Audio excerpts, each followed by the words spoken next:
woke up in the morning and Emmy cleaned the house normally. He was already in the living room with Bible on his laps. And what? With Bible Right, on his laps. Yeah. Right. And then he looked up. I greeted him. He looked up. He looked down. Then he came to meet me. He said, "Nobody ignores me." That he wanted to have that. I knew he wanted to do something with me. And I made sure it did not happen. He just said, "Nobody." At that time, I was even in the kitchen. He just slapped my butt and he left. And I went to, I just did all the cleaning that I needed to do at home, there in their house. I prepared food. Another church member came and, we finished all that. There was no time for me to go home. I told Pastor Dele, I said, "I want to be going home now." Then he came into the picture. He said, "I'm going out." Yes. Peter said when he heard that you wanted to go. Yes. Okay. He said, "I'm going out. I'll drop you off on the way." Okay. So I now told her, I said, I just want to go all by myself now. That don't worry, sir, don't worry. This whole thing is just tiring. Sorry. I'm very sorry.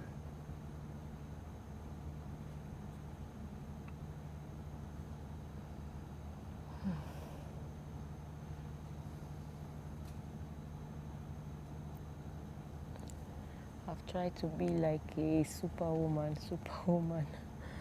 all along, like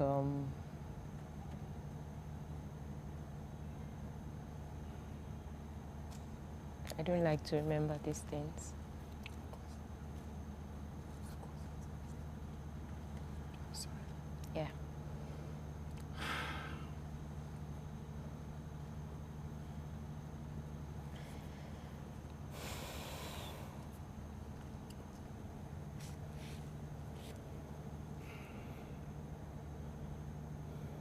I'm really sorry.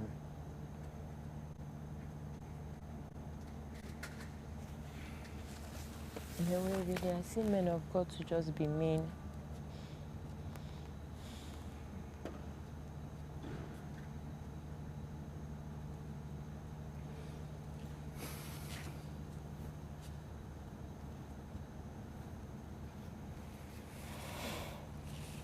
So, okay, this is very painful to go through, but you went to do this for other women who have gone through this, or who are at risk of going through this again. It's actually difficult to say who have gone through. Who could have, because it's more like it lives with you. Right, so it's not a one-off thing. It's not a one-off thing. So it's because who are going through. Yeah, who are going through it. It's just like the level I'm at now, that's not where I was years ago. Right. But it's all a struggle. That's poor self-perception. You just look at yourself like you're worthless. When you visualize the image, you visualize everything that happens. It affects you mentally. But I'm going to ask another stupid question. But why? Like, if someone did something so terrible, why are you the one that feels bad about yourself?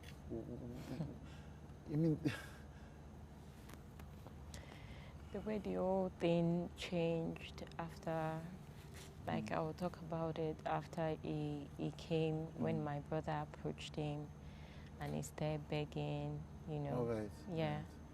And, okay. Yeah, right. Okay, yeah. so that people can follow the trail. Yeah. So I sense that, I mean, I asked not to be told the story before the conversation, but then I sense that there is something else coming, because he said to you, I will take, first he had said to you. Yeah, because that was the second time it happened again. So it happened twice? It happened twice. In 1 week? In 1 week. Does the rape by building happen twice in 1 week? Yes, in 1 week. So that day I entered the car, white Benz. So after you had said you were not going to go, he basically insisted that you had to go with him, Yeah, that he would the drop you wife off. was like, go now, Pastor Oh, the just wants wife to said- drop you. I The was wife like, didn't think to ask you, no, why are you so worried about going away? she didn't. She just said, follow Pastor now. Pastor is going, just follow him, drop at the junction. So, because that was what I said, I would just drop at the junction of the house because it was quite a distance to walk from their house to where the taxi, you could get a taxi. So, entered this car with, there was a church member around then. Right. Yeah, So, you mentioned that the church member had come in the morning. Yes. So the church member actually just dropped off before we even got to the junction. Right. And then he was driving. I was in front. He was the one driving. He just changed, like he made a detour. Immediately he dropped off this other church member, he just changes the route. Yes, after we advanced to another level, like before we got to the main junction where I could get a taxi. And then I was like, Pastor, go and drop me at the junction. Can I come down? Can I come down? He was just smiling. And then he was just saying different things like, I am yours. You do what you want, what I tell you to do. And he just parked the car when he got there. At that moment, my heartbeat was very fast because I knew something was about to happen again. Something was about to happen again. There was nothing. I didn't even think of violence. I didn't think of hitting something. I didn't think of that. At that point, he came down from his car and opened the door, pulled me out. This was on the main road? Yes, somewhere with nobody was there, not on the main road. Right, yes. Right, entered gone off the main road. Yes, yes. We never even reached the main road. Ah, right, because you came from his house. Yes, so it was the we road never reached. It was just the road to another place. Right. Anybody that knew Songo then was just full of bushes here and there. Houses were just beginning to be developed there. So he just parked and came out, pulled me. I told you. I wanted to do this to you in the house. You did not answer. That's how he bent me over. At the back of the car. At the back of the car, opened the door. Then later on, put me at the bonnet, like my hands like this. Then later on, even just held my hands like this at the back. Held my hands like this. Like, I don't want to be cruel to you. Just answer me. Just give me what I want. So at that point, I didn't even do anything again. I just allowed him. So he raped you again? Yes. So he did it there.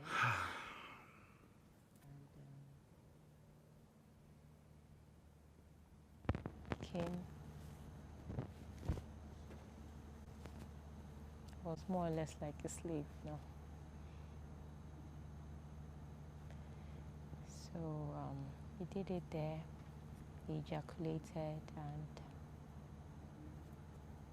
he put me in the car and started saying sweet things like, oh, Busola, I think I love you. Saying things, I didn't even say anything. I didn't say anything. We got home. He dropped me off. He said, you'll be fine. That this thing is not a new thing. I told his ministers then that he mentioned it that men of God do this. The minute when you talk to his church, his fellow pastors in the church. Yes, later on. They said men of God do this. Yes, no. Okay. He told them because I told them that at this point he mentioned it that he was saying men of God do it. It's not a new thing. Right. And he still denied it, that he didn't say that. But he said this to you? But he said it to me. That men of God do this? Men of God do this. I got home. Right in front of my gate. I came down. He dropped you at home? Yeah, he dropped me at home. And I entered. At that point, I went to go have my bath immediately. I went to have my bath. I didn't come out at all for like 3 days. That particular time, I didn't go to church the Sunday. So it was getting like worried. I didn't see you in church. He came to the house. To the house. After he didn't see you in church on Sunday. Yes. Like, what happened? What's this? You know. But wasn't this strange to your sisters? Why was this married man always coming to check up on you? They didn't. It wasn't strange. It wasn't strange because it was like, it was our pastor. It's normal. They call it visitation. Yes, and more or less we were very active in church. Yes. You know, right. Even this Infinity group, the singing group. Olorioko, the singers. Yes. They used to come to Ilorin then, and we would host them.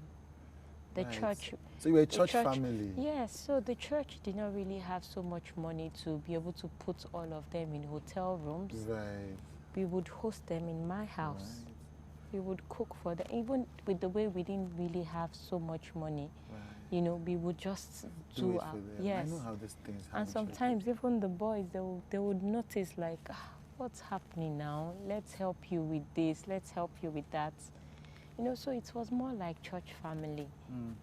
We were very they didn't even think of it. There was nothing strange about this. Yes, like he was coming to my house, and you know. So he dropped you off. I mean, he came back after the service to find out why he was worried. Yeah. And for your sisters, it's like normal concern. Everybody, but for you, we were all there. Yeah. We were all there in the living room, and they were just like, "Oh, we are fine, everything." I said, "Okay, yes." I was fine. And the next time, I was still contemplating how should I tell my sisters. The only thing that just kept me from telling them was, this person is just acting nice. This person is not nice. Like, this person can do anything. I was just saying it. I was already saying it like, I don't think he's really truly born again. That's how I was saying it then, because I just felt that you won't be born again and then you do this kind of thing. And it felt like he didn't have any remorse. It felt like he could go back to do anything, you know. So that's how I also just felt like he can come to my house, send someone to come and do something, come and kill or... I didn't feel safe. Yeah, there was no man. No man. It's not like I had the covering of my dad, like somebody that could protect us. My mom I was all sold out to just be there for my mom. Like, I couldn't even tell my mom. And my mom and I, we sort of used to talk. I was like the stubborn person that, you know, some things that were troubling her, she would easily talk to me about them, you know, and I would pray with her and all those things. So all this, I was quiet. I would still go to church, come back, but then I now stopped being active in choir. I just told myself, on no account should you be with this guy alone. On no account will you go to his house again. I was just trying to like give myself different things to avoid, so I don't find myself in that state anymore. And then myself and my sisters would still talk around, because they held my virginity like it was theirs. So they would talk around it. Hey, Busola, when you even have your first boyfriend, or don't do this, just continue. And I would still smile. But whenever we had such conversations, I would just run back to the room again and cry, you know. I traveled to, it was when I was in Lagos. I told one of my sisters, she was coming to Lagos, that please let me just follow you. I just want to come here to Lagos. She came to Lagos. I followed her.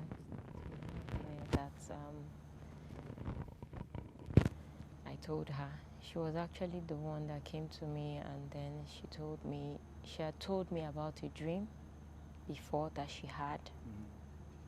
And I saw that something bad happened to you. That my sister is like someone that she dreams, like she sees things, either things that are happening to you now or things that will happen. So at that point, she told me, she said, I had a dream. You were crying seriously. And I saw blood on the floor. And I saw Biodun sitting on a chair. Oh, wow. She saw it in a dream. So at that moment, I was sort of like in shock. Like, I denied. I said, no. The next thing I just started, because as at that time, that was the same time, the way it was, I was in Lagos, it was night, I was about to sleep, I was now crying. Like I wanted to pray, but I couldn't pray. So she was passing by, and she had been trying to tell me this, because even when we were there in Ilorin, she told me she didn't just have the dream, she had the dream sense. She called my sister that time to say, I have something that I want to tell Busola. I have something that I want to tell her. So it was not that very day that she just told me that, Busola, this is it. Tell me what happened. I started crying. Then I told her what happened. She started crying with me. She was mad. She was like, Busola, we have to go back to Ilorin. We have to go back to Ilorin. So we came back to Ilorin that week. My brother was in University of Ilorin then. Called my brother, called my other sister, because then I have 3 older sisters. One was in Kaduna doing her youth service, or Kano rather, doing her youth service. And this one that followed me to Lagos, she wasn't the one that was there that day that it happened, that was sleeping. So that when we returned back, we told the other 2. My brother was angry. My brother took pocket knife, just dragged my hand. Let's go to his house. We went to his house. Immediately saw my brother and I coming. He quickly came out of his house. I was like, Busola, what's the matter? My brother's name is Tunde. He was very mad. Just called him, I'm going to stab you. I'm going to kill you. What did you do to her? He was begging. He was like, I'm sorry, it's just the devil. I don't know. It was just the devil. So at that time, someone was around, a church member. In his house? Yes, a minister, Wale. Right. That one is the pastor of the pastor of the branch in Port Harcourt now. Now, right. Yes. So this person is still with him? Yes, he's still with him. So, but as at then, he wasn't a pastor. He was a minister in church, like prayer minister. Right. So he now said we should come to my house. Myself and my brother went back home. Then they now came to my house. As at then, they called another minister. So we started talking. He came with another minister? Yeah. That he was really sorry. He didn't know what just came over him. Like, he was really sorry and all that. I was there. I couldn't say anything. It was just like, devil. Like, it was the devil that he didn't have the intention of doing that. Biodun and a minister in his church come to your house to meet you and your brother. That means this minister knows about that Biodun had sex with you. Like, even if he didn't know that it was a rape, he knew that Biodun had sex with a girl who wasn't yet 18. Yeah. So they come to your house and they talk to you and they say it's the devil. Yeah, right. We were just outside. They didn't even enter. The house. My brother came out. I came out. So they started saying it's the devil, this like that. Meanwhile, the minister then, which was Wale Sweaton, and there's another minister, Flo. Right. And Flo actually happens to be my second cousin. Flo is the second cousin. Flo used to be the pastor in Lagos. Yeah, is he still the pastor in Lagos? I think so. Right, I don't okay. know, yeah. Right. So, but it's not like we have that close relationship. Yeah. So he came with 2 ministers, or he came with 1? Yes, I think Wale came by himself. Right, so he came with Flo, yes. Then Wale came and joined you. Yes. Wow. So, that's how they were talking. I'm so sorry, I'm this. I wasn't really even listening to everything because all that was just on my mind was I can't get back my virginity. Like, it's been done the way I think right now. You don't know my state. So I just said, I told my brother then, like, I want to leave the church because I wasn't even listening to the word. And I told Wale, I told him I want to leave the church. So he too, when he heard, who is he actually no, that's Wale right. Soeto, Right. the pastor in Port Harcourt now. Right. He too, he was like, this kind of thing, this no, I'm going to leave the church. It was the prayer minister then. Right. It was the one like the firebrand, you know. So he was like, no, I have to. You can't even tolerate this. That this is just too much. It wasn't like maybe they even heard my narrative or they knew how, they just knew something had happened. Yeah. So Wale said that, and then he was like, please, I'm so sorry, you know, knelt down. I don't want you guys to leave the church. If you leave the church, what would people say? You know, things like that. And the word of God that you listen, it's the word he was still talking about, like, it's the word of God that will help you. So I just kept quiet at that point, and after a while he left. I entered the house. They were still having, yes, they were still having conversation. It was now later on I was chatting with, I came out, I was talking with Minister Wale. Right. Then, so he was like, Pastor is really sorry, and it's like he really needs their help. Like, so basically, Wale was saying this man is a sick man, he needs help. Like, yes, that he doesn't feel this is the right time to leave him. Oh, this is not the right time for Wale to leave him because he needs Wale's help. Yes. Right. Like, you know, he was the prayer minister, so right. maybe he felt praying could, like, just be there for him. And then he was talking that it's just time, you'll be fine. Who will be fine? You will be fine. Yes, that I'll be fine. That you will be fine. Yes, that I'll be fine. That we should just look at him like it's a weakness, like it's something. That you should look at it as if Biodun raping you an under 18-year-old is a weakness. Yes. Right. And you know, it was just an act of the devil. I was just nodding. And later on, after they all talked, you know, so I can't believe this happened, though. I can't, you know, they all expressed themselves differently. At that time, Pastor Biodun had left. So I went back home, and I know the next Sunday we didn't go to church. It was like we went back to church after like 2 weeks. You went back to the church? Yeah. Why? Wale came, as in, it was more like constant visits to us. Like, the Amokitons, you people are really, really... And your mother didn't know by this time? My mother didn't know. And we all agreed, like, we weren't going to tell her. So, but your sisters knew? Yeah. And your sister who was in Lagos, you know, the one who had... I mean, again, how did... Like, sorry, and this is a lot. This is a lot.